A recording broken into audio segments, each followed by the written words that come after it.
Alrighty. What's up, y'all? I think I'm live now. I'm checking on my phone to make sure I'm live right now. Here we go. I am. Alright, yo, so real quick.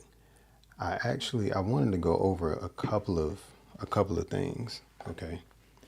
Because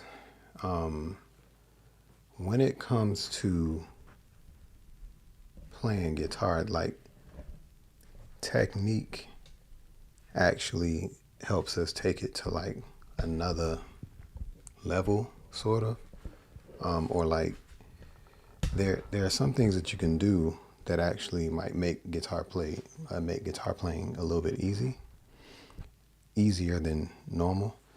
But sometimes we learn the hard way, and we learn through trial and error. And I'm just here to share some things that maybe you don't have to go through. You don't have to go through the same things I went through. And maybe if you have some questions, I can answer them. I may not have every single answer to every single question, or have an answer to every single question, but then again, I may. So what I want to start out with is actually on the tip side. As far as tips, I think that guitar setup is very important. And your guitar setup actually, I don't know, it may make it about 10% easier than it would otherwise. So for example, if your guitar has high strings, like I don't know if you can see that, and I don't have my zoom lens right now, but see where my strings are? This is where my strings are. Now some people's strings are about that high and it makes it a little harder to play if they're high like that, okay? So basically what is required, and I would probably have to do a separate video to even show you, but right here, okay, is actually, let me do this.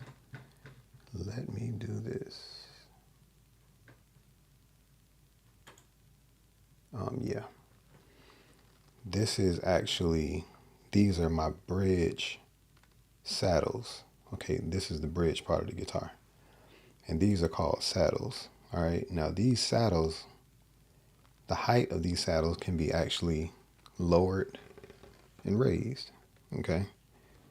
And they have these little Allen screws inside of here that you do that. All right. You can like lower it and raise it basically. And there's like a tremolo system in the back and all that other stuff. So you can actually raise and lower these strings. And they don't have to be that high. Okay. Now, one reason that my strings can be the height that they are is because my neck is really straight. So that's another variable. That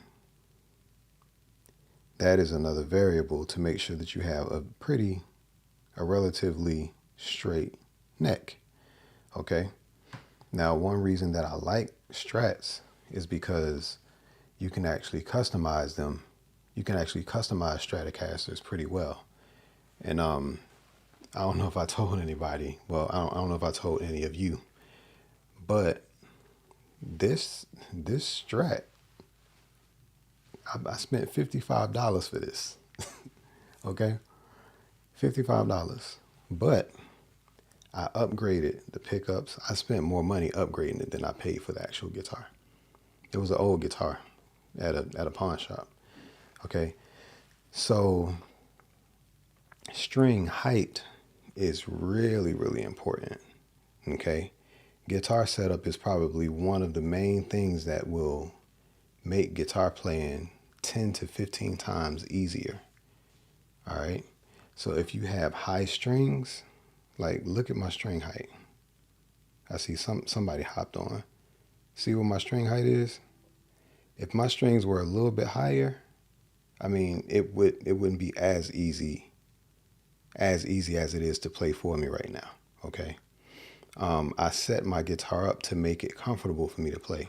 And a lot of guitar learners make it, they don't know this, but they're making it harder because they don't know that they have to like set their guitar up better. Okay. And a lot of times we have to like ask, we got to ask like the guitar tech at Guitar Center, like, hey, can this be set up better? You know, can my strings come up, sorry about that, come down lower? And again, I'll mention it again, because I was saying this before some of you came on. Like this neck, like strats, you can customize strats. Like some guitars you can't customize like that. This is a bolt-on neck, meaning it's screwed on, and you can get a new neck. So I bought this guitar for like $55 from a pawn shop. You know what I'm saying? And I got another neck, and I got some more pickups. You know what I'm saying? I spent about $100 and something, almost $200 for the neck maybe. The pick guard was like $350, and I got locking tuners. These are Fender locking tuners. Okay. And yo, that's what I'm saying. Actually, a little bit of buzz adds to the tone. Okay, as long as your neck is really, your frets are really level. If your frets are not level, then that buzz is going to annoy you. You know what I'm saying? Yeah, $55. And this is actually a Squire body. I mean, it's chipped up and everything. Like, it's a little chip right here. All that, you know what I'm saying? Yeah. So it's like a 1993 Squire body. And so anyway, yeah. And I was prepared to pay about 200. And it's a pawn shop. I'm in Atlanta, so it's a pawn shop in Atlanta, and the guy it's really like a gun pawn joint. And he was like, "Yo, just give me $55." I was like, "Bet it. Here you go." And I was like, "Let me get that real quick." But the thing is, when I got it though, the thing is, when I picked it up, it had a nice weight to it. I could feel the weight. You know what I'm saying? Yeah, I put the pickups in, the pick guard. I put it together myself. I know how to build them. Strats, I don't know how to build nothing else. You know, I mean, strats are pretty straightforward, but the thing is, I picked it up and it felt like it had a nice weight. Like there are some guitars, I got other guitars up here that feel lighter. You know what I'm saying? But this felt, the body just felt solid. Okay. So I was like, you know what? I'm going to buy this and I'm going to see if I can upgrade it. So then I upgraded it. You know, like I said, I got a neck. Matter of fact, I just got a newer neck because the one I got before that, see, here's one right here. I got them laying around. And I painted this head. You know, this is the old neck right here. Because I played it so much, it kind of dented the frets. The strings kind of dented the frets from bending my strings. But yeah, but that's one part though. So having good action is extremely important. And like PJ said, you want a little bit of buzz. You want it to be low enough to where it's easy to play your notes, okay? But you don't want to have to do too much because that'll actually fatigue your hands, okay? And you'll get tired of playing real fast. So that's something that I tell guitar players, and they don't always take that extra step to just get it set up right.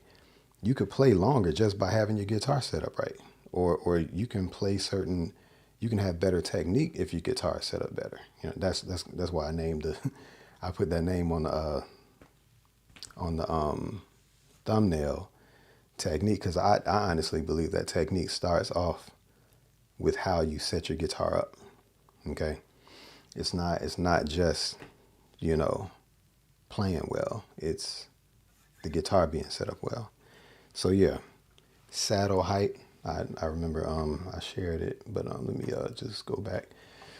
So yeah, sometimes I experiment with new bridges. I'll buy a new bridge just to see how it, you know, see if the sustain is different, you know, and everything. This is a Seymour. Actually, I put the pickups in, but this is a loaded pick guard though. So Seymour Duncan, they sell loaded pick guards, pick guards, and you just got to solder in like the ground wire and the output wire, and that's it. It's like pretty much. But I have switched out this humbucker with newer. Well, I put this humbucker in and switched out the old one. So yeah. So you got to know how to solder. But anyway, nice pick guard, and I like this because these are humbucker style single coils. So these single coils can be split. Like these signals can be split to one side. You know what I'm saying? So it's like humbucker, single coil sounding humbuckers or whatever. And each pickup can be split with these switches. So I wanted something that I could do something like that with. All right. So yeah, that's that. And now the tuners are Fender tuners. So they're like locking tuners, meaning, you know, they got that little knob. That's crazy. These little knobs right here that make sure that the strings don't pop out. And after that, well, really before that, make sure that the guitar is in tune well. You know what I'm saying? You don't want to sound like you're out of tune. And let me turn it up. Like right now, my guitar sounds out of tune to me.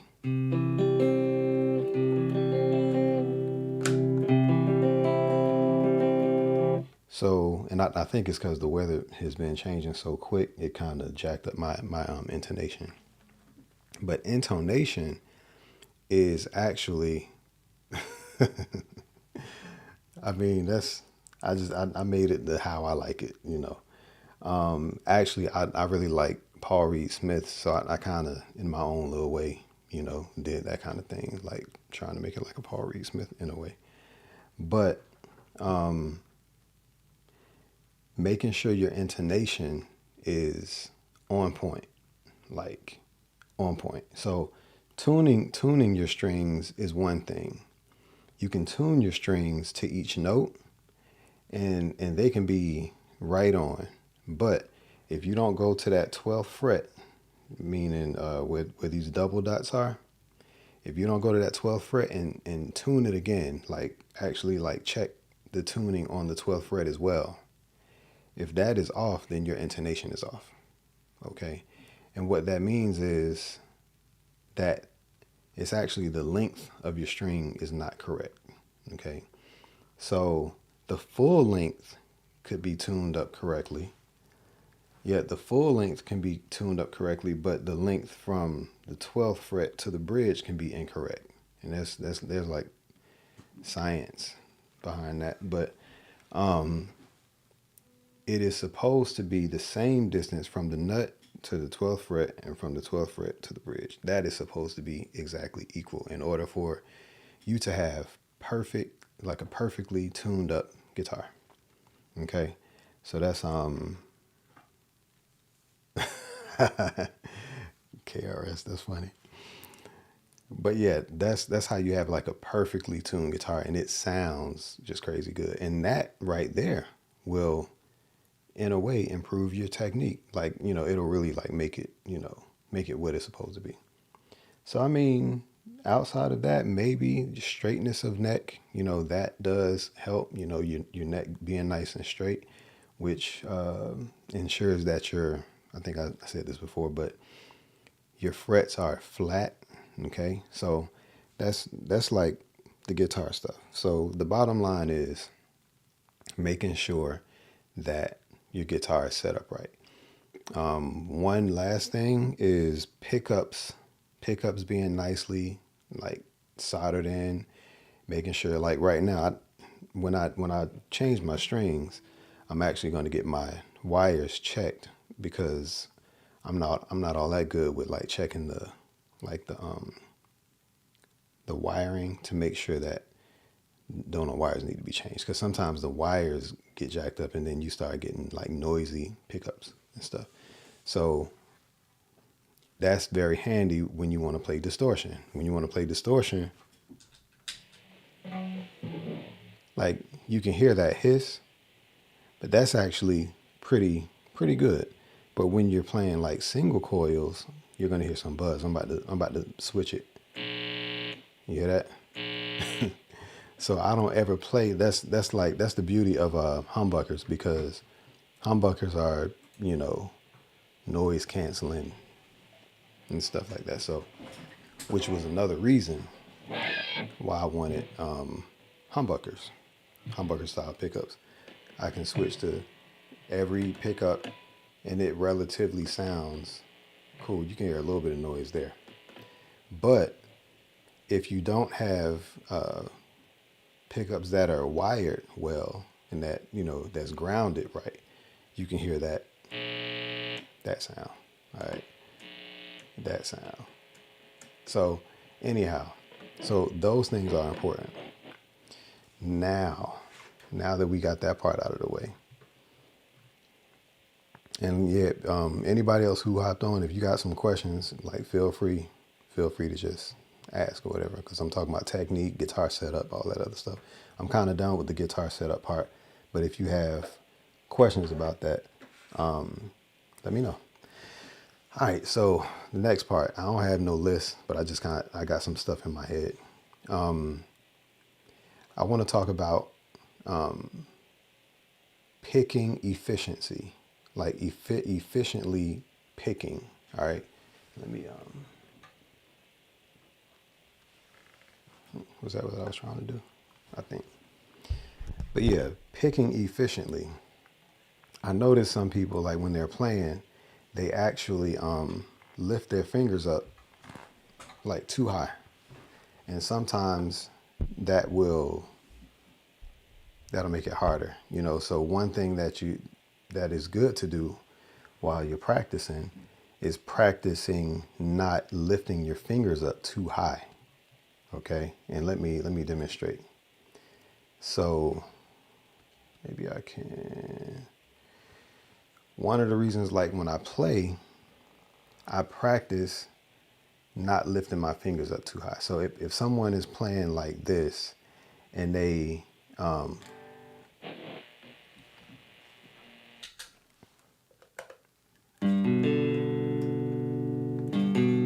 okay, it's gonna bother me if I don't tune this. Yeah, it was off a little bit. But yeah, one of the things that bothers me is when, first of all, when I was learning, and I was like picking my fingers up too far away from the string, but I didn't know that I was like, I guess, doing too much. So when I'm playing chords, and let's just say, I use C a whole lot, and let's say we're changing to G. While learning, it's easy to go.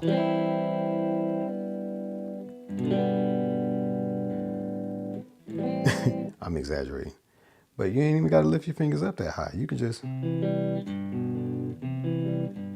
it's right there. You ain't got to. Now, it's a good way to practice so that you can practice landing on the strings, but you got to be very deliberate about that. But when you're in a real life situation, you can just,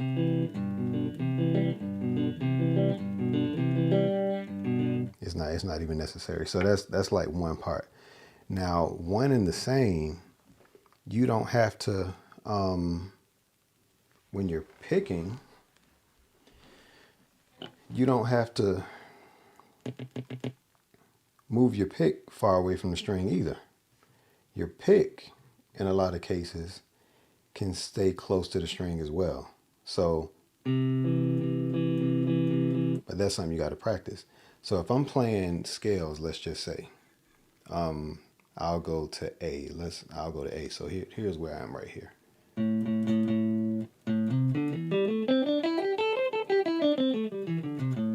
That's where I am. So let's say I'm doing that. I'm going to practice, if I'm lifting my finger up too high, I'm just going to practice very slowly. And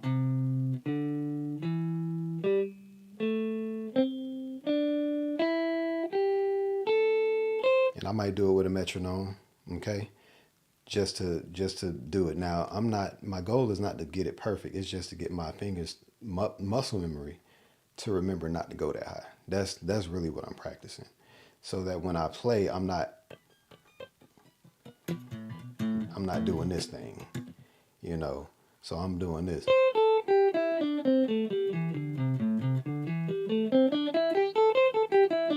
I even feel like that's too high. All right.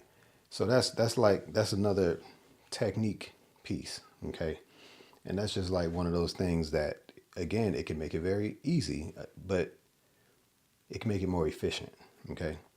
So the key is to be more efficient while playing. Another thing is there are different picking styles. So you have alternate picking, hybrid picking. What's another picking type? I forget the other one, the other name. You got different chords that you play, like power chords. You got sweep picking. Okay, you got that. You got chicken picking. Okay, let's talk about chicken picking. Like, chicken picking is very popular in playing like banjo or even like quartet music.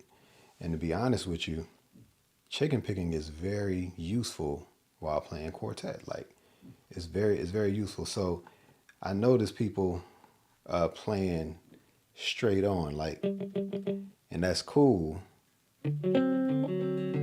Right now I'm playing a D, like a D9.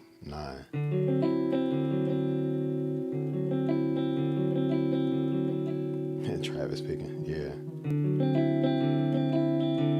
But anyway, if you want to, one way that people play, some guitar players really, they play really fast, is they're staying so close. They're staying so close to the string, and they're not, you know, and sometimes that is necessary. It depends on what you're doing. But there are times where you have to switch from this to this, digging upward, like.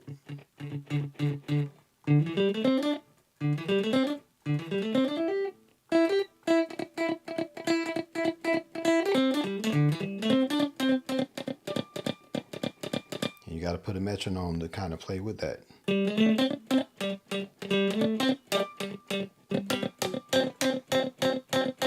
It's that pull up.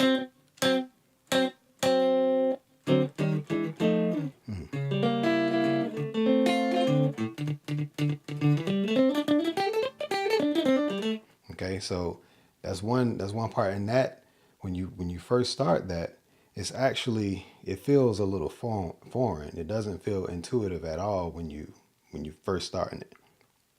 So, but you got to really handle the pick, because one part of technique is not dropping the pick. You got to keep the pick in your hand while you're doing all this. So there's like this fine line of how tight and how loose you're holding it, because you don't want to man grip it. You want to have it loose to a point to where it doesn't fall out of your hand, but you want it flexible enough to where it can sweep across the strings pretty easily. You know what I'm saying? Because that's the difference between it doing this and.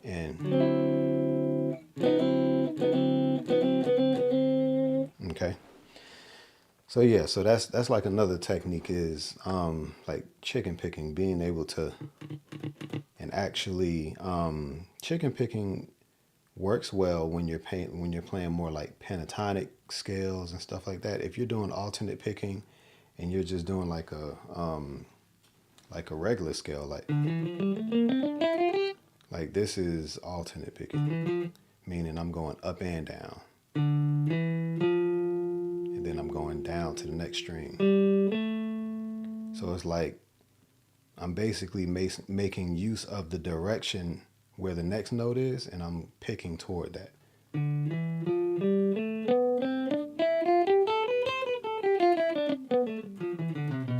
And that's how it makes it a little bit easier to get to the next note when you're playing scales. Okay, so because if you did every note playing down, you can't do that very fast.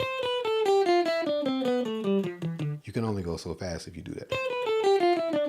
But if you do this, that's what alternate picking allows you to do. Okay, you're not leaving the string, you're staying quite close to it. Another picking style is did I say I said alternate picking? Oh, hybrid picking. I'm not that good at hybrid picking, but I'm getting better at it. And there's this one pentatonic lick. I saw this one guy on YouTube, and I forget his name, but he showed this technique, and I'll use the A pentatonic even still, as I did before. Let me move this. And it's important that you see this hand as well. But I would normally play, which I still do.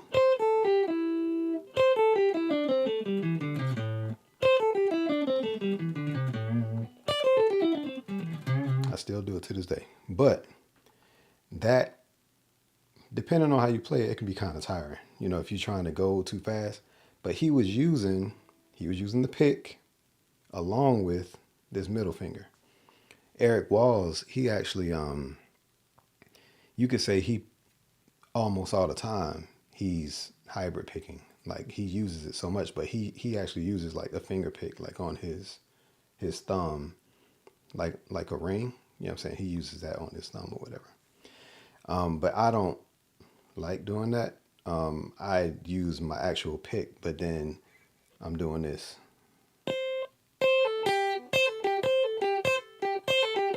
Okay. So if you look at it this way, so I'm actually picking or plucking with my middle finger, pull off, and then I'll pick this one. So that's that's an example of hybrid picking in a 3-note little trill. And if you do it up and down the whole pentatonic scale,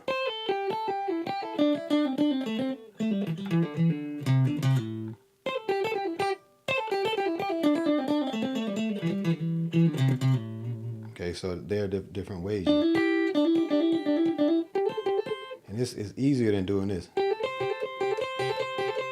which is useful, but I can do it faster this way.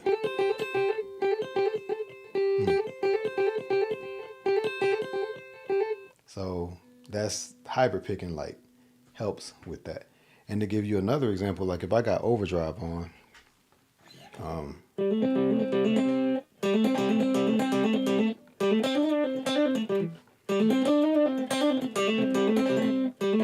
and you can skip strings instead of the one that's right below it. So it helps me to skip strings as well.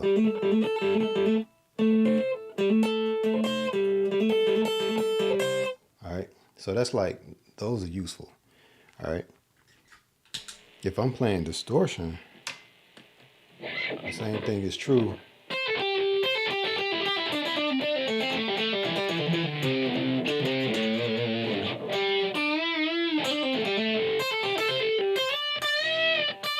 And I'm using my middle finger.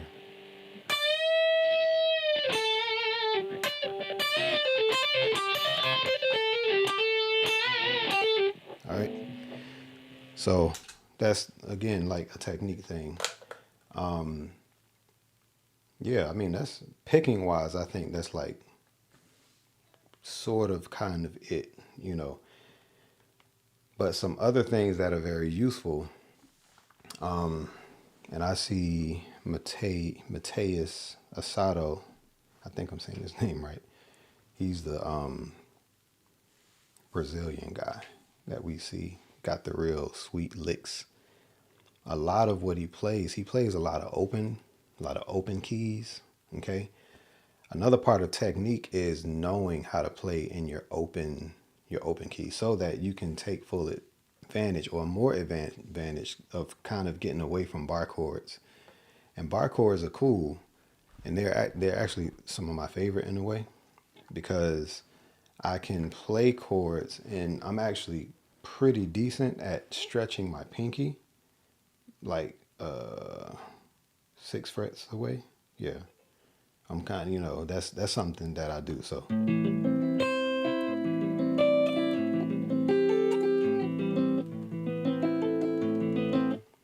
but Mateus, whatever his name is, I think it's Mateus. He'll do something like, let's do this. I feel like I'm not loud.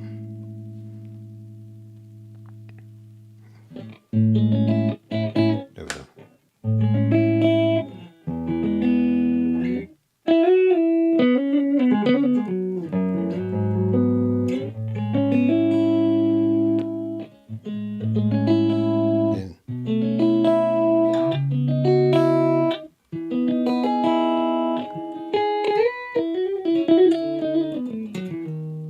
Then he may.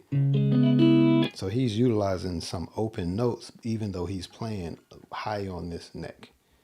So he could play an E, like say for instance, you can play an E down here, but you can also at this 12th fret. The 12th fret is where the notes start over again. So this 12th fret is the same as where this nut is. It's the same exact notes. E, A, D, G, B, E. This is also.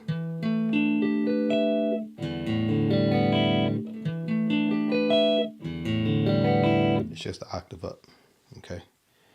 So yeah, you can play these chords utilizing these open strings. Okay, I'm not playing.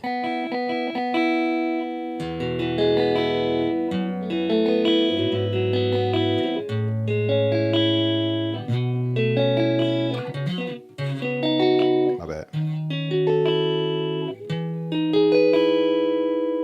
And it sounds like real melodic and whoa, how does he do that? I'm like, man, all he's doing is you know what I'm saying?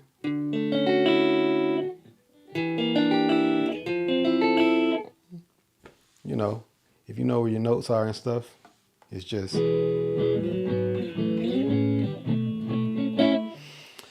so that's another part. I'm not sure if I actually defined or titled out what I'm talking about. But yeah, those are a few things. So I mean, if you got questions, let me know before I hop off. But yeah, those are like a few techniques. Another technique is like palm muting. Okay, so that's like another. If you're playing like funk licks. Let me see if I can go here.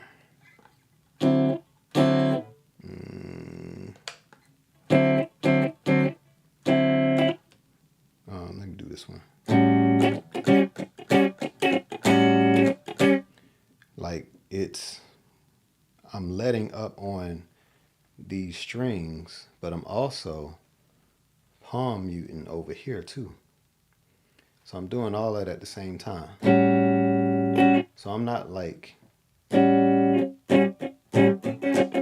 that don't sound as good if I don't utilize my palm. That don't sound as good as this.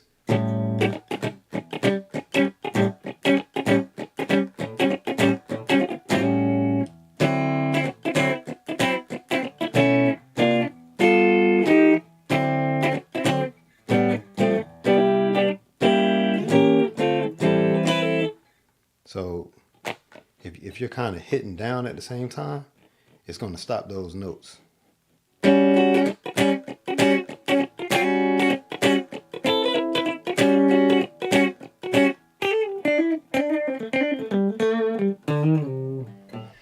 So palm muting is important in tandem with, I don't know what you call it as far as letting the string up, but not letting it go, but you're letting it up.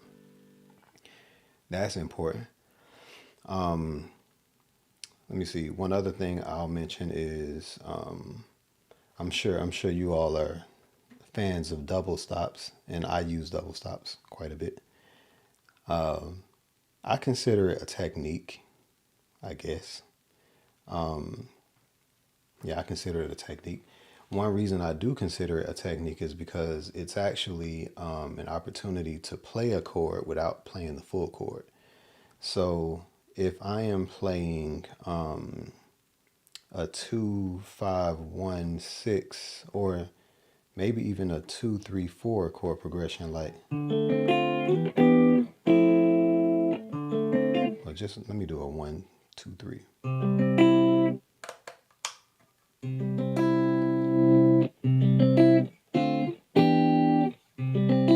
I can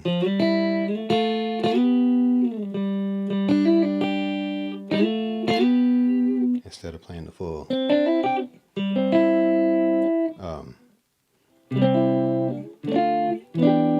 Like sometimes that's cool, but sometimes it sounds better.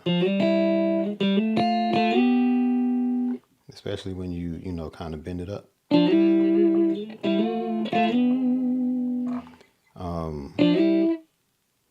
But sometimes playing less notes is better. Hybrid picking, all the stuff I've been telling you.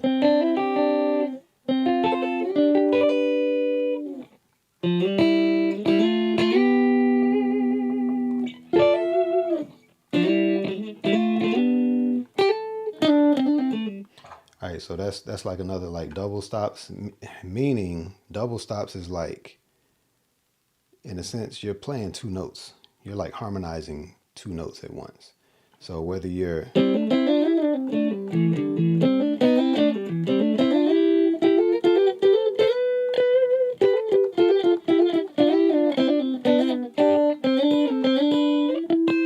and you can use strings that are on top of each other. Okay, like on top of each other, like this.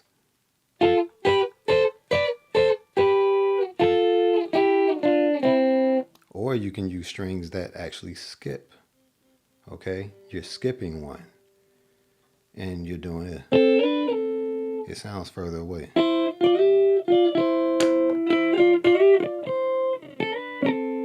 All right, so that's like another technique, you know, using double stops. And if you can bend while you're doing it, or trilling, I don't do it that good.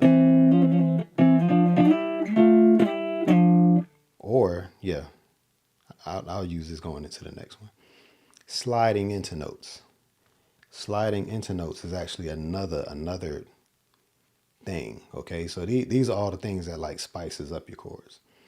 So instead of just playing a D minor 7, let me see that. Yeah, sound good. You can either go down one fret, like this is the chord that you want to play, but you just slide into it. So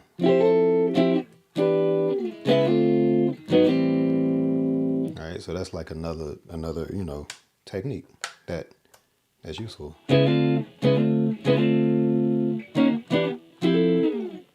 All right. Sometimes it is useful to slide up. Not all the time, but it depends on what you're doing.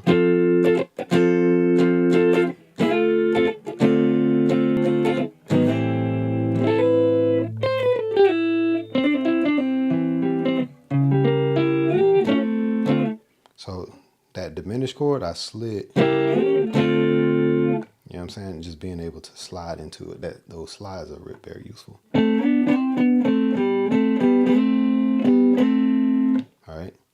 So that's like another part of technique, you know, just practicing the technique. I've talked about palm muting. I've talked about hammering on, and I think you all are familiar with hammer-ons. I kind of did it with some chords, and some people call this a hammer-on. Technically, it is. Some people misuse this. It is very important that if you do this, that excuse me, The timing is daga daga daga daga daga daga daga daga daga daga daga daga daga daga daga daga daga. If I hit the, it's like a triplet. Okay, so don't just go all willy nilly, just making your pinky fly everywhere. Is if the rhythm is this. You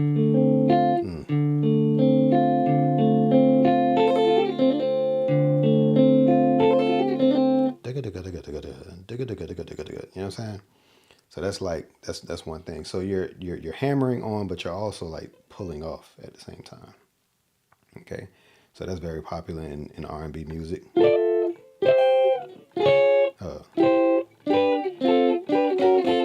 Another cool thing is using chromatics. I've talked about chromatics before.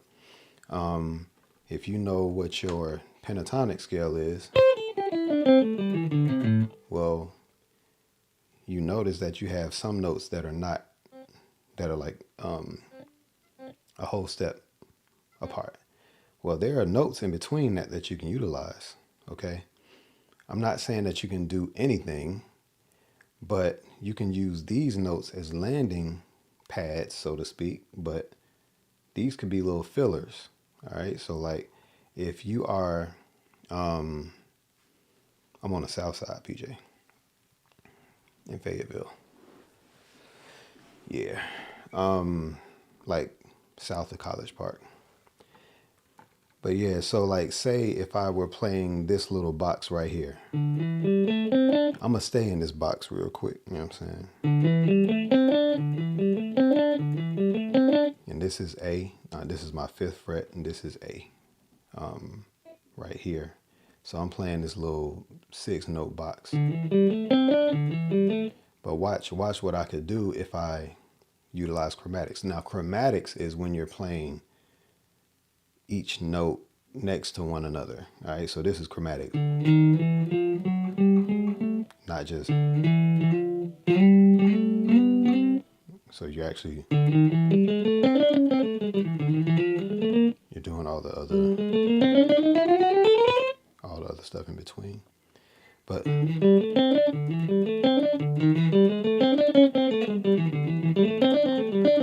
so like if I'm soloing,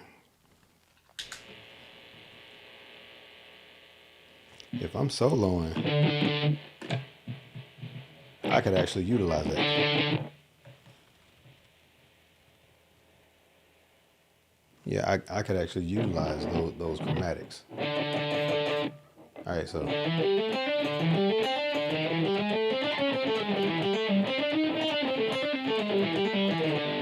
it's just going in between. But it's a matter of land. You still got to land. But if I'm going here,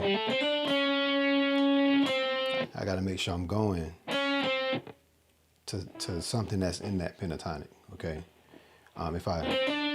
If I'm bending,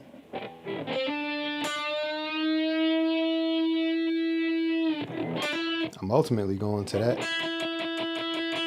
but I bent, which is sort of a form of a chromatic situation. And there are ways to just go in between those notes and just use the main notes as landing pads, okay? Like,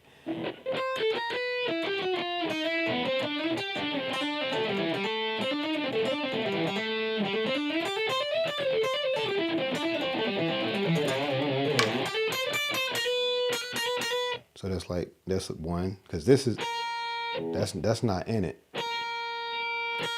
but you, okay, gotta make sure you land on the note that actually belongs in the key. All right, so I can do it again. I'm out of it now. I'm back in it now. So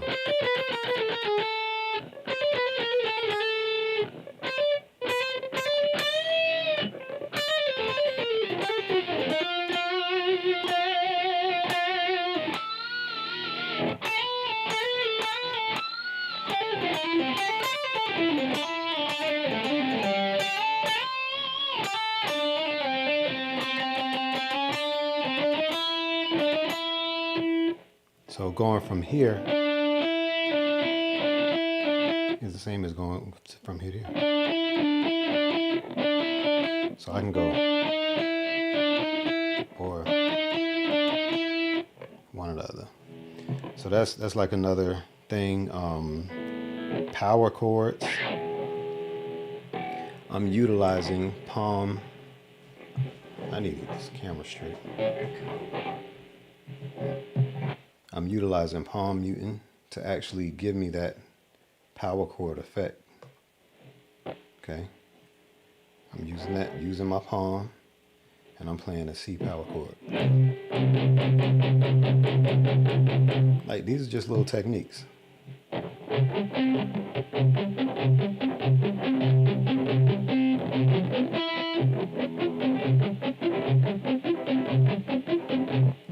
You know, let me do this real quick. Put my delay on. Oh, didn't put the delay. There we go.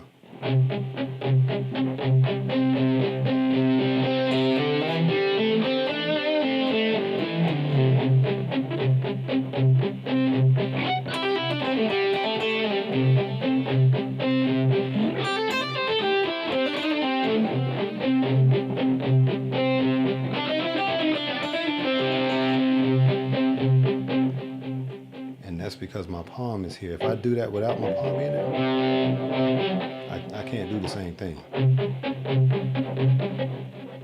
So again, that's a piece of techniqueness. All right, these are things that I use every Sunday. Every time I play, I'm using all these things that I'm showing y'all. I'm giving it to y'all. And maybe there are some other things that I'm forgetting, but I think that might be it for now. I mean, there may be some more. And some stuff wouldn't make sense unless like I showed more stuff. But like what I showed you was like a good core, amount of things. If y'all got questions, yeah, just let me know, yo. Let me know. But yeah, palm muting, you got power chords. Oh. Dang. Yeah, that one might actually take a little minute. But I don't want this to be too long. So I'm gonna hop off. I appreciate those of you who have come on. Sometimes I forget this, but I typically have links in the description to a couple of free things, at least, and some other things that you can purchase. Subscribe if you feel led, if you like what I provide in my informal, way. And yeah, if you would like, subscribe to my instrumental retreat music page as well. That's actually on my home page at the very bottom. It's like it's an icon with the headphones. My instrumentals are on that page, instrumental retreat music. And feel free to subscribe there. But yeah, if you got questions, I was about to say DM me, but really there's an email attached to the YouTube situation. Everybody got Gmail if you got YouTube. But yeah, hope everything is good. Pray that everything is all right. Stay safe. Love you. God bless. Peace.